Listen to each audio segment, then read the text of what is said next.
before I continue with this story time, I just want to say, young gay boy, young naive girl, and even if you're not that young, but if you are in a DL situation, you really deserve so much more. These niggas ain't shit. Attention! Hey boy. Okay. You on level than shoot. I'm getting tired. 똑같은 질투. 더 높이 올라와. 공기도 달라. So high. I don't see you. You talking digits. Yeah, I kill it. Mean I spit like a villain. Ratata, it's getting more. Welcome or welcome back to my channel. I am the Royal Gay Gangster. My name is Giovanni, but you can call me G. And today is episode 3 of my DL Storytime series. And I think the last time I left you guys off with it was the whole New Year's celebration. It was like round about that day that we met and everything went down and so forth. And there was a whole lot of drama with like his toxic ex and they broke up and like bloody blah. Yeah. But enough about that. So this is a couple of weeks later after like we've been getting to know each other. We've been seeing each other every now and then, here and there and so forth. And yeah, so basically within those couple of weeks, as I promised, I'm going to tell you guys about the first time that he said the L word to me, okay? So basically in those couple of weeks, something happened. The one time we were chilling as a crew, me and my girls and a bunch of other niggas and stuff. And one of the guys that we were hanging out with had mentioned like, yo, dude, you and this nigga have been spending a lot of time together. What's going on there? And I'm like, no, nothing. I think he's a cool character. He thinks I'm a cool character and we into similar things and we getting to know each other. I don't think that that's supposed to be a red flag or anything. But yeah, in any case, and then this nigga tells me certain things that Safaree had said about me. Okay, so basically this nigga had painted the picture that I'm running off like I want him or whatever, and I'm using this common interest that we've got, which is the love for the industry that I'm in. You know, he wants to pursue this career of modeling and photography. He's more on the photography side of things, where I'm more like the model. So he basically, instead of telling the person that this is what's up, he paints this picture that I'm running after him. The fuck? Now you really got G upset. Okay. A few days go by after I got this information. A few days go by, we hang out, we chilling, and me and my girls, we're hanging out and we chilling and we having a good time. And yeah, these guys show up in the car. Same friend that was driving the car last time. Safaree, 2-3 other niggas, it's fine, we all chilling. I decide I'm not gonna make a big thing about this because we hadn't seen each other since like this one guy who I won't even say that they friends, because and that's the other thing. Now you're gonna go around talking about me to random people. The fuck? What's it giving, my nigga? It's like I'm losing my mind, okay? And I had made a mental note that like I'm just gonna stay the hell away from you. Like, I'm just not going to be entertaining your bullshit. First of all, you the one that approached me. You the one that told me that you want us to get to know each other. But now, this really, like, it got me upset. Ooh.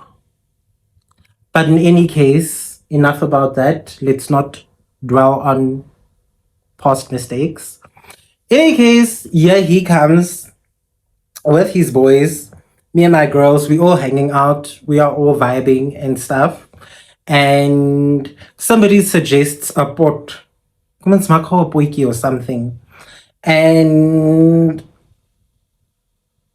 I'm not really in the mood for anything, but also I don't want to give away that I'm not in the mood for anything, or I don't want to hang out with him specifically. So I don't say much, right?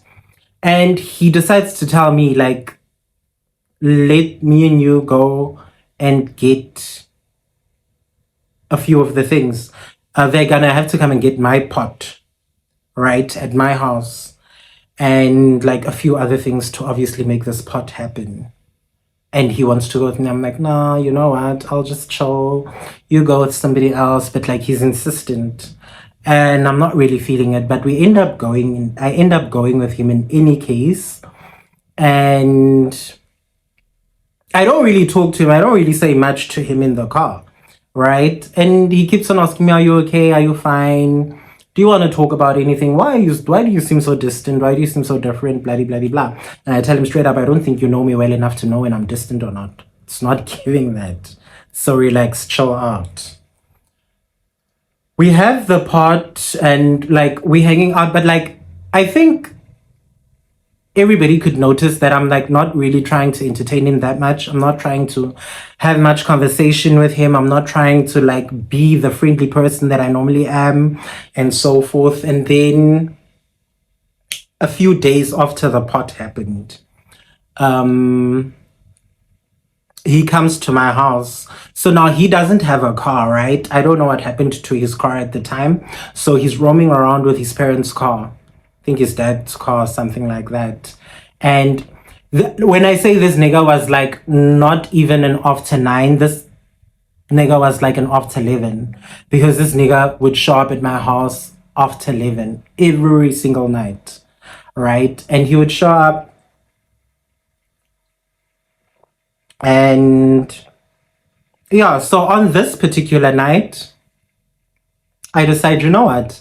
I had enough of this bullshit. I'm gonna ask this nigga like straight up, like, why did he do that? You know?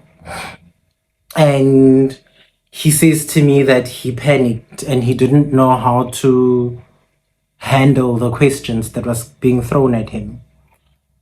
And I'm like, but like, at the end of the day, you could have been honest, because at the end of the day, we do share similar interests. We do like the same things. We are into similar things. Why can't it just be about that? Why does it have to be, I'm running after you? You get what I mean? And last time I checked, you're the one that always comes to my house. You're the one that always BBMs me.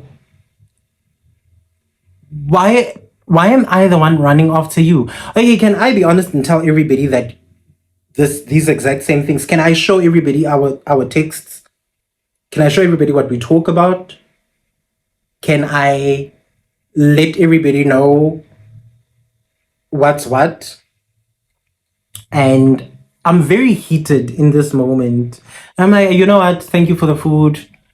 Back then I was big on chicken licken. So he had brought me chicken licken. So he brought me chicken licken. I'm like, thank you for the food. I want to like go into the house. I want to go sleep. It's late. I want to go to bed. And he's like, no, wait, let's talk. I want to tell you something, right?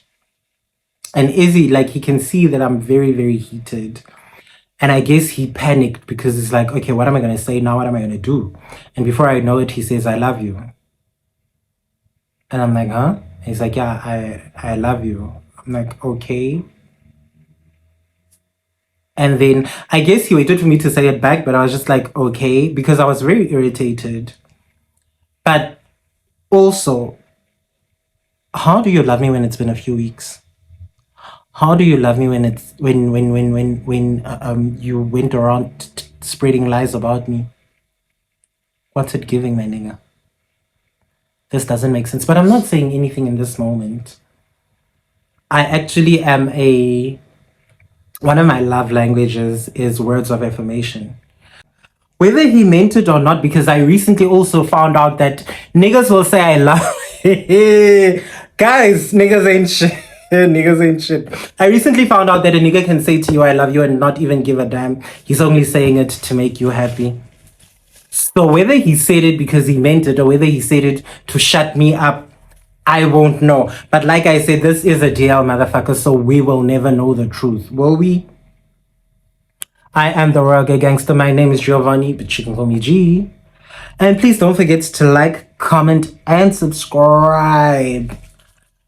And then, yeah, the story time will still continue. There's still a lot more stories that I'm going to tell you guys about this so-called motherfucker named Safaree.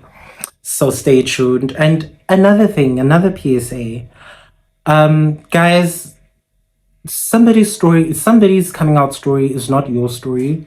They need to come out in their time. They need to come out when they are ready. Remember that. Because somebody asked me, why didn't I just let... One of my friends actually asked me, after she watched one of the first two videos, she instantly knew who I was talking about. And she's like, why wasn't I just being vocal about it? Why didn't I just say something about it? Like I said, guys, I am not the type of person to out people. Your coming out story is your business. If you don't want to come out, if you want to live a lie, if you want to be stuck in that closet, it really is all up to you. I am living my truth. I am being very authentic. I am very out there. And personally, me, I've never really been in the closet, so I won't know how it feels to be in the closet. I've always been who I am. I've always liked the things that I've liked. I've always been true to the person that I am, and I've always loved myself. I've always loved being gay. That's one thing I know about myself. I've always loved being gay. So whether you choose to accept that or not, it really is all up to you. You don't need to be in my space if you can't. Great if you do, but either way, I'm not losing any sleep because of what you think or feel about me. Once again, I am the Royal Gay Gangster. My name is Giovanni, but you can call me G. And yeah, we are out.